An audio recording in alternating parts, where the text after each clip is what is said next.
मित्रांनो, सौदी अरबच्या एका श्रीमंत व्यक्तीच्या इथे भारतातील एक मुलगा ड्रायव्हरची नोकरी करण्यासाठी जातो. मुलगा साधा होता, भोळा होता. तर सौदी अरब येथील श्रीमंत व्यक्ती विचार करतो की याला आपला घरचा ड्रायव्हर बनवून घ्यावं. त्या व्यक्तीच्या घरी त्याची सुंदर पत्नी होती, त्याच्या जवान मुली होत्या आणि त्याचे 2 लहान मुलं होते. त्यांना कुठे जायचे असेल तर याच्या गाडीमध्ये त्या बसणार आणि हा ड्रायव्हर त्यांना जिथे जायचे असेल तिथे घेऊन जाणार. मात्र मित्रांनो, त्या ठिकाणी नियम खूप कडक केलेले होते. हा जो ड्रायव्हर होता हा त्या व्यक्तीच्या पत्नीसोबत, त्याच्या मुलींसोबत बोलायचं तर काय, मात्र नजरेला नजर देखील मिळवू शकत नव्हता. म्हणजे प्रत्यक्षात हा त्या मुलींसोबत किंवा त्या व्यक्तीच्या पत्नीसोबत बोलू शकत नव्हता. आणि त्या श्रीमंत व्यक्तीने आपल्या पत्नीसाठी आणि मुलींसाठी देखील खूप कडक कायदे कानून बनवलेले होते. त्या आपल्या शरीराचा कोणताही अंग उघडं ठेवू शकत नव्हत्या किंवा देखावा करू शकत नव्हत्या. नेहमी हिजाबमध्ये राहणार असा त्यांचा एक नियम होता आणि तो नियम भंग झाल्यास हा व्यक्ती त्यांना मोठ्यात मोठी शिक्षा देखील करत असायचा. एवढे कडक नियम असून देखील या भारतीय ड्रायव्हरमध्ये आणि त्या व्यक्तीच्या एका सुंदर 24-25 वर्षांच्या मुलीमध्ये प्रेम संबंध निर्माण झाले आणि यांच्यामध्ये सर्व काही गोष्टी झाल्या. पुढे चालून जे घडले ते खूप अविश्वसनीय होते. नक्की काय घडले होते, काय आहे संपूर्ण प्रकरण पूर्ण सांगेल. बस व्हिडिओ शेवटपर्यंत बघा. नमस्कार, स्वप्नील क्राईम टॉक्समध्ये आपले स्वागत आहे. आजची आपली कहाणी आहे सौदी अरबच्या रियाद येथून. भारतातील एक मुलगा असतो ज्याचं नाव असतं रोहित कुमार. हा हाऊस ड्रायव्हरचे काम करण्यासाठी सौदी अरबला जातो. तर त्या व्यक्तीच्या घरामध्ये सर्व मिळून 6 सदस्य असतात. त्यांची पत्नी असते, 2 मुली असतात आणि 2 मुलं असतात. तेथील ते जे व्यक्ती असतात यांचा खूप मोठा कारोबार असतो आणि त्या कारोबारमधून त्यांना वेळ मिळत नसायचा. त्यांच्या परिवारातील जर कोणी बोलले इकडे जायचे आहे, तिकडे जायचे आहे, तर त्यांचा खूप वेळ खर्च होत असायचा. त्यामुळे त्या व्यक्तीने विचार केला की एखादा ड्रायव्हर ठेवून घेऊ जेणेकरून माझा खूप वेळ वाचेल. आणि त्यामुळे रोहित कुमारला जेव्हा त्यांनी बघितले त्यांना तो चांगला वाटला. त्या अगोदर त्यांनी पाकिस्तानी एक ड्रायव्हर ठेवलेला होता, मात्र तो व्यक्ती त्यांचे नियम पाळत नव्हता. त्यामुळे पाकिस्तानी ड्रायव्हरला त्यांनी काढून या भारतीय ड्रायव्हरला त्यांनी त्यांचा ड्रायव्हर बनवून ठेवले होते. आता रोहित कुमार तेथे चांगल्या पद्धतीने नोकरी करू लागला होता. त्या व्यक्तीचे 2 मुलं होती. एक मुलगा होता 12 वर्षांचा, दुसरा होता 15 वर्षांचा. मुलांना कधी मदरसामध्ये जायचे असेल तर ते कारमध्ये बसायचे आणि ते मुलं जे होते ते या ड्रायव्हरसोबत बोलू शकत होते. मात्र घरातील कोणती महिला या ड्रायव्हरसोबत बोलू शकत नव्हती ना, याच्या नजरेमध्ये नजर मिळवू शकत होती. आणि हा ड्रायव्हरसुद्धा त्यांच्या नजरेला नजर मिळवू शकत नव्हता, त्यांच्यासोबत डायरेक्टली बोलू शकत नव्हता. असा हा कडक नियम होता. आता पुढे चालून हा मालक या ड्रायव्हरला, रोहित कुमारला बोलतो की तुला जर येथे नोकरी करायची असेल तर तुला अरबी देखील शिकावी लागेल. आणि रोहित कुमार हा हुशार होता, तर 2-3 महिन्यामध्ये त्याने चांगल्या प्रकारे अरबी देखील शिकून घेतली होती आणि थोडीफार इंग्लिश देखील बोलत होता. त्यामुळे त्याचे काम अगदी सुरळीत सुरू होते. आता त्या मालकाच्या एखाद्या मुलीला पर्सनल एकटीला कुठे जायचे असेल तर ती एक चिठ्ठी लिहून द्यायची, त्याच्या सीटवरती फेकून द्यायची. रोहित कुमार ती चिठ्ठी बघायचा आणि त्यानंतर ज्या जागेवरती जायचे असेल त्या जागेवरती जायचं. निश्चित स्थानावरती पोहोचण्यापर्यंत ना काही बोलणं होत असायचं, ना काही मोमेंटम होत असायचा. तेथे पोहोचल्यानंतर मुलगी उतरायची. जर कधी एखाद्या मॉलमध्ये जायचे असेल त्या मॉलमध्ये जायची. तोपर्यंत हा रोहित कुमार त्या कारमध्येच बसलेला असायचा आणि नंतर ती जेव्हा यायची पुन्हा चिठ्ठी टाकून द्यायची जर तिला दुसऱ्या ठिकाणी कुठे जायचे असेल. आणि 2दा काचेवरती टिक करायची. त्यामुळे रोहित कुमारला समजायचे की आता निघायचे आहे आणि रोहित कुमार चालू व्हायचा. अशा पद्धतीने हा कडक नियम होता. अशा पद्धतीने या कुटुंबाचा कायदा कानून होता. रोहित कुमारची ड्युटी सकाळी 6 वाजेपासून रात्री 8 वाजेपर्यंत असायची. जर कोणाला कुठे जायचे असेल तर ठीक, जरी कोणाला कुठे जायचे नसेल तरी हा कारमध्ये बसून असायचा आणि जेव्हा कोणी येईल तेव्हा त्याला तेथे घेऊन जावे लागत असायचे. आता फिरण्यासाठी त्यांची जी मोठी मुलगी होती 24-25 वर्षांची, हीच खास करून जास्त वेळा कारमध्ये बसायची आणि तिला जिथे जायचे असेल तिथे जात असायची. त्या मालकाची जी पत्नी होती ती कधीच बाहेर निघत असायची आणि छोटी मुलगी होती तिचं अजूनपर्यंत कॉलेज सुरू होतं आणि जी मोठी मुलगी होती तिचं कॉलेज वगैरे सर्व संपलेलं होतं, तर तिला फक्त फिरण्याचेच काम होते. आणि जे 2 लहान मुले होते 12-15 वर्षांचे, यांना फक्त मदरशाला जायचे असायचे आणि कधी हे गार्डनला वगैरे निश्चित ठिकाणी जात असायचे. अशी यांची दिनचर्या होती. आणि एका हप्त्यामध्ये हा ड्रायव्हर जिथे जिथे या लोकांना घेऊन गेला त्या एक हप्त्याच्या सर्व चिठ्ठ्या याच्याकडे असायच्या आणि या सर्व चिठ्ठ्या त्या मालकाला दाखवावं लागत होत्या.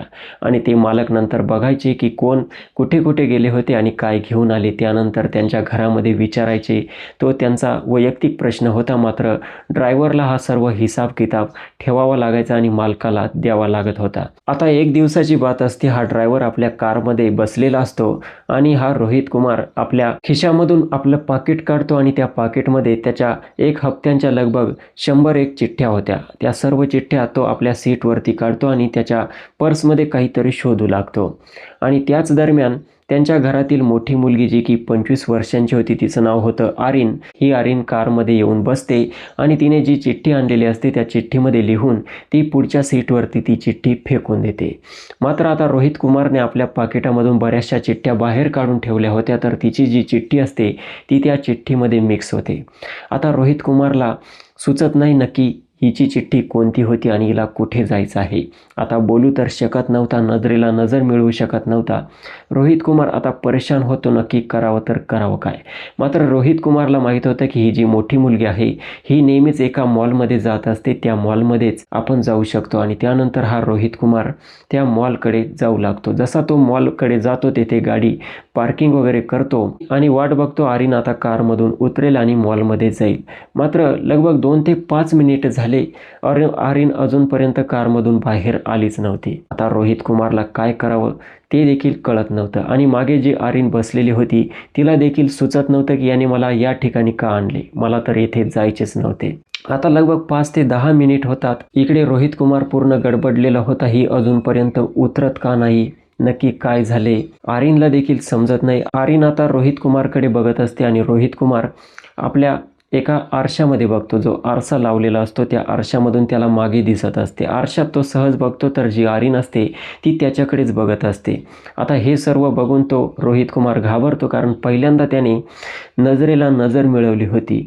घाबरतो आणि नंतर पुन्हा आपली नजर चोरतो. आता जी आरीन असते तिला भयंकर राग येऊ लागतो आणि आरीन चिडून त्याला बोलते की तू येथे मला का घेऊन आला, मला या ठिकाणी जायचे नव्हते. आता आरीन पहिल्यांदा त्याच्यासोबत बोलली होती. रोहित कुमारला समजत नाही आता हिला उत्तर कसे देऊ. रोहित कुमार शांत बसतो. आरीन आणखी भडकते. आरीन बोलते की तू बोलू शकत नाही का, तू गुंग आहे का, मुका आहे का. आता रोहित कुमारला देखील राग येऊ लागतो आणि रोहित कुमार आता आरीनकडे बघून बोलू लागतो, तुम्ही लोकांनी मला एक प्रकारचा गुंगाच बनवून ठेवलेला आहे, कारण मी तुमच्यासोबत बोलू शकत नाही, फक्त चिठ्ठींवरती आपला व्यवहार होतो. मला कसं समजणार कुठे जायचं. तुम्ही जी चिठ्ठी टाकली ती चिठ्ठ्यांमध्ये मिक्स झाली आणि त्यामुळे मला समजलं नाही. आता आरीन देखील ड्रायव्हरचं असं बोलणं ऐकून त्या ठिकाणी सुन्न होते. त्यानंतर आरीन जी असते ती त्याला सांगते की मला या ठिकाणी जायचे आहे आणि त्यानंतर हा रोहित कुमार त्या ठिकाणी तिला घेऊन जातो. लगभग अर्ध्या तासाचा तो रस्ता असतो. त्या ठिकाणी मॉलमध्ये तो जातो आणि त्यानंतर आरीन कारमधून उतरते आणि आपलं जे काही सामान तिला पाहिजे असतं ते सामान घेते आणि अर्ध्या पाऊण तासाने त्या मॉलमधून ती कारमध्ये येऊन बसते. आता आरीन बसल्यानंतर ती त्याला सरळ तोंडाने सांगते की आता घरी चल. आणि हा रोहित कुमार घराकडे गाडी वळवू लागतो. मात्र रोहित कुमारच्या आता चेहऱ्यावरती पूर्ण घाम आला होता. तो पूर्णपणे घाबरला होता, कारण त्याने कायदा कानून मोडला होता तो तर ठीक आहे, मात्र तो उद्धटपणे या मुलीला आरीनला बोलला देखील होता. त्याला आता हीच भीती होती की आता ही आरीन तिकडे तिच्या वडिलांना काहीतरी सांगेल आणि नोकरी तर त्याची जाईल, मात्र त्याला खूप मोठी पनिशमेंट देखील भेटू शकते, कारण तो एक भारतीय मुलगा होता आणि तिकडे त्यांच्या देशात जाऊन त्यांच्याच मुलीसोबत त्याने असा व्यवहार केला होता. आता रोहित कुमार प्रचंड त्या ठिकाणी तणावात येतो, घाबरू लागतो. आता कार चालवता चालवता तो हळूच त्या आरशामध्ये बघत असायचा. त्याला आरीन दिसायची. आरीन दिसल्यानंतर तो पुन्हा नजर चोरायचा. त्याला खरं तर आरीनला सॉरी बोलायचं होतं. आता आरीन देखील त्याची ही हरकत बघून हैराण झाली होती. तिला कळत नव्हतं की याला नक्की काय करायचं आहे, काही बोलायचं आहे की काय. आता तो आतल्या आत पुटपुटत होता की सॉरी मॅडम. तो मनापासून सॉरी बोलण्याचा प्रयत्न करत होता. आरीनला ती गोष्ट समजते. आरीन बोलते की तू काही बोलत आहे का, कार थोडी साईडला घे. त्यानंतर हा रोहित कुमार कार साईडला लावतो आणि त्यानंतर आरीन बोलते की बोल, तुला काय बोलायचं आहे. तेव्हा हा रोहित कुमार आर्यनला बोलतो की मला माफ करा, आपल्या नियमानुसार आपण एकमेकांसोबत बोलू शकत नाही, मात्र मी तुमच्यासोबत बोललो देखील आणि खूप उद्धटपणे बोललो. जर आता तुम्ही मालकांना ही गोष्ट सांगितली तर ते मला खूप मोठी पनिशमेंट करू शकतात, त्यामुळे मला माफ करा. आणि हा रोहित कुमार त्या ठिकाणी आर्यन समोर रडू लागतो. आता आर्यन जी असते त्या रोहित कुमारला बोलते की तू रडत का आहे. तेव्हा रोहित कुमार बोलतो की मी तुमच्यासोबत बोललो, ही माझ्याकडून खूप मोठी चूक झाली. आता आर्यन म्हणते की मी देखील याच गोष्टीला खूप घाबरली होती, मला देखील वाटत होते की मी तुझ्यासोबत बोलले, तू जर जाऊन अब्बाला सांगितले तर काय होईल, त्यामुळे आता तू देखील काही सांगू नको आणि मी देखील सांगणार नाही. आता रोहित कुमारच्या जीवात जीव येतो आणि त्यानंतर दोघेही हसत हसत त्या ठिकाणावरून घरी जाऊन पोहोचतात. घरी गेल्यानंतर रोहित कुमार जसा कार त्या ठिकाणी पार्क करतो, आर्यन उतरते आणि आपल्या घरात निघून जाते. आता या घटनेला लगभग 2-4 दिवस होऊन जातात. रोहित कुमारला वाटते की आर्यनने खरंच कोणाला काही सांगितले नाही आणि रोहित कुमार निर्धास्त होतो. आता आर्यनला जेव्हा कधी कुठे जायचे असेल तेव्हा ती रोहित कुमार सोबत जात असायची आणि त्याच्यासोबत मोकळेपणाने बोलत असायची आणि रोहित कुमारला तिच्यासोबत बोलायला भीती देखील वाटत होती, कारण तो एका अनजान देशामध्ये होता, स्वतःच्या देशामध्ये नव्हता. आर्यन जी होती तिला तर इतकी भीती नव्हती, मात्र रोहित कुमार खूप घाबरलेला असायचा आणि आर्यनच्या व्यवहारामुळे तो जास्त परेशान होता. आता रोहित कुमारला वाटत होते की हिने माझ्यासोबत इतके बोलू नये आणि इतके माझ्यावरती उपकार करू नये. कधी कधी आर्यन बाहेर गेली तर ती रोहित कुमारला कार साईडला थांबवण्यासाठी सांगत असायची आणि कधी नारियल पाणी वगैरे रोहित कुमारला पिण्यासाठी देत असायची. रोहित कुमार याच गोष्टीला घाबरत होता की जर कधी आर्यनच्या वडिलांनी बघितले तर मात्र माझं काही खरं नाही. आता पुढे चालून यांची मैत्री इतकी वाढत गेली की दोघे एकमेकांकडे बघून हसू लागले, बोलू लागले, अगदी मित्रमैत्रिणीप्रमाणे हे राहू लागले. आर्यनच्या घरच्यांना याबद्दल काही माहीत नव्हतं. आता एक दिवस ही आर्यन आपल्या घरातून येते आणि एक चिठ्ठी लिहून रोहित कुमारच्या पुढच्या सीटमध्ये फेकून देते. रोहित कुमार चिठ्ठी बघतो आणि बोलतो की आता चिठ्ठीची काय गरज आहे. तर ही आर्यन बोलते चिठ्ठीची आता गरज नाही, मात्र तुला हिशोब द्यावा लागतो, त्यामुळे नियमानुसार मी चिठ्ठी दिलेली आहे, आता मी सांगते कुठे जायचे आहे. आणि त्यानंतर रोहित कुमार बघतो चिठ्ठीमध्ये वेगळं ठिकाण लिहिलेलं असतं आणि आर्यन वेगळ्या ठिकाणी घेऊन जाण्यासाठी सांगत असते. रोहित कुमार आर्यनच्या या व्यवहाराबद्दल खूप घाबरलेला असतो, मात्र त्याला तिचे ऐकावे लागत होते. आता रोहित कुमार तिला पाहिजे त्या ठिकाणी घेऊन गेल्यानंतर जसा कार पार्क करतो तर बघतो आर्यन अजूनपर्यंत कारमधून उतरलीच नव्हती. रोहित कुमारला वाटते की नक्की काय झाले. तेव्हा रोहित कुमार आता आर्यनला आवाज देऊ लागतो की मॅडम आपला स्टॉप आलेला आहे, तुम्ही उतरू शकता. मात्र आर्यन काही बोलत नव्हती. आता लगभग 5 ते 10 मिनिट गेल्यानंतर हा रोहित कुमार बघतो तर आर्यनला झोप लागलेली होती, आर्यन उठत नव्हती. भरपूर सारे आवाज देऊन देखील आर्यन ऐकत नाही, म्हणून हा रोहित कुमार आता मागच्या सीटकडे जातो आणि आर्यनला हलवू लागतो आणि आवाज देऊ लागतो की उठा. मात्र आर्यन उठत नव्हती. तो आता दोन्ही हातांनी गदागदा जेव्हा हलवतो तेव्हा आर्यन उठते आणि जेव्हा बघते की रोहित कुमारने तिला टच केला आहे तेव्हा आर्यन बोलते की तू मला टच केलं. रोहित कुमार घाबरतो. रोहित कुमार बोलतो की नाही, मी बस माझ्या बोटांनी तुम्हाला उठवण्यासाठी टच केलं होतं. रोहित कुमारचा घाबरलेला चेहरा बघून आर्यन त्या ठिकाणी जोरजोरात हसू लागते आणि त्यानंतर रोहित कुमारला बोलते की मी मजाक करत होते, येथे येऊन बस, आणि ती त्याला तिच्या जवळ बसण्यासाठी सांगते. रोहित कुमार बोलतो की मी असं तुमच्या जवळ कसं बसू शकतो, नियमानुसार आपण एकमेकांकडे बघू शकत नाही, बोलू शकत नाही, तुम्ही तर मला तुमच्या जवळ बसण्यासाठी सांगत आहे, हे योग्य नाही. मात्र आर्यन त्याला बोलते की तुला ऐकावं लागेल आणि त्यानंतर हा रोहित कुमार तिच्या जवळ सीटवरती बसतो, मागच्या सीटवरती, आणि दोघेही त्या ठिकाणी बोलू लागतात. आर्यन बोलते की या कडक नियमांमुळे मला देखील कुठे फिरता येत नाही, कोणासोबत मैत्री करता येत नाही आणि त्यामुळे मला असं वाटतं की आपण दोघांनी मैत्री केली पाहिजे. मला तू खूप आवडतो आणि तुझा स्वभाव खूप चांगला आहे. माझी मम्मी देखील सांगते आणि माझी बहीण देखील बोलत असते की रोहित कुमार एक खूप चांगला व्यक्ती आहे, त्यामुळे मला तुझ्यासोबत मैत्री करायची आहे. रोहित कुमार घाबरलेला होता, तो होही बोलू शकत नव्हता आणि नाहीही बोलू शकत नव्हता. जे आर्यनच्या मनात होतं ते सर्व ती रोहित कुमार सोबत करू लागली होती. तिच्या मनाने ती त्याला बोलली या ठिकाणी जायचे आहे, तर रोहित कुमारला जावे लागत होते आणि आर्यनला वाटले की याने माझ्यासोबत येऊन बसावं. रोहित कुमारला येऊन बसावं लागत होतं. आता रोहित कुमार पूर्णपणे तिचा गुलाम बनला होता. त्याला वाटले मला या गोष्टी करायच्या नाही, तरी तो म्हणू शकत नव्हता, बोलू शकत नव्हता. मात्र आर्यनचं त्याच्यावरती आता प्रेम झाले होते आणि रोहित कुमारला या गोष्टीमध्ये भीती वाटत होती. यांच्या या गोष्टीला आता लगभग 2 वर्ष होत आले होते आणि इतके वर्ष ही गोष्ट लपून राहू शकत नव्हती.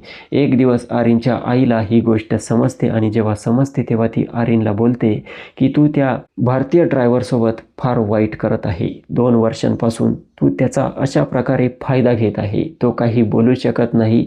त्याची इच्छा नसताना देखील त्याला ती गोष्ट करावी लागत असू शकते.